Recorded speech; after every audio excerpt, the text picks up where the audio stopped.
శివాజీ గారు, శివాజీ గారు, మీరు సమాఖ్యవాదిగా చాలా మాట్లాడడం జరిగింది చాలా స్టేజెస్ మీద. సో ఏపీ రాజకీయాలు ఇప్పుడు ఎలక్షన్స్ కూడా రాబోతున్నాయి. సో అక్కడ మీటింగ్స్ ఏవో కూడా జరుగుతున్నట్లు తెలుస్తుంది. దీని మీద ఒక క్లారిటీ ఇవ్వాల్సిన అవసరం ఉంది. మూవీస్లో చూస్తామా, పొలిటీషియన్గా చూస్తామా? ఫస్ట్ మీరు ఒక పదాన్ని సరి చేసుకోవాలి. ఐఎమ్ నాట్ ఏ సమైక్యవాది. నేను ప్రత్యేక హోదా కోసం పోరాడని తప్పితే సమైక్యవాదం గురించి కాదు. అది 60 సంవత్సరాల తెలంగాణ కళ, అది సాకారం అయిపోయింది. ఇట్స్ ఓవర్, ఆ గేమ్ అయిపోయింది. 2 రాష్ట్రాలు, 2 అన్నదమ్ములు కలిసి ఉంటున్నారు, హ్యాపీ.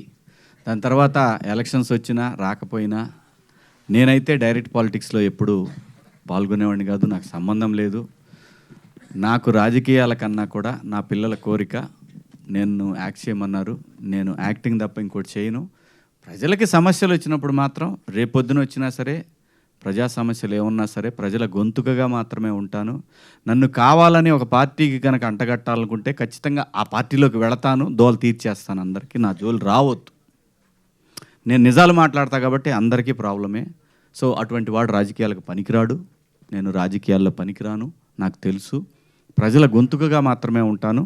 దయచేసి నన్ను ఎవరు కూడా ఫలాని రాజకీయ పార్టీ, ఫలాని చంద్రబాబుకో, ఫలాని జగన్మోహన్ రెడ్డికో, లేదంటే మా కేసీఆర్కో ఇట్లా ఏం నాకు సంబంధం లేదు. నేను ప్రజల సమస్యల గురించే మాట్లాడతాను, అది మాత్రమే గుర్తించండి. గుర్తించబోయినా నాకు పోయేదేమీ లేదు.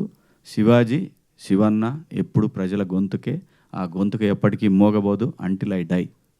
I'm for the people, that's all. Thank you. Thanks for your questions media, and thank you so much ప్రేక్షకులందరికీ. ఈటీవీ విన్లో #90s ఆదరించిన వాళ్ళందరికీ కూడా పేరు పేరున కృతజ్ఞతలు తెలియజేసుకున్నాం. ఇంత మంచి సిరీస్ని అందించిన టీం అందరికీ once again congratulations and thank you. Today's event by UV media and this is Geeta Bhagat signing off. Thank you.